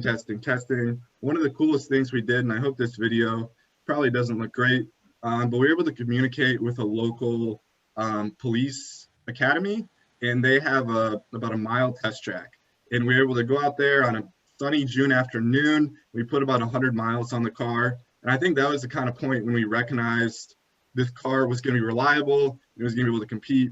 And there's nothing, nothing putting miles on the car is the best way to know that the car is going to be able to run.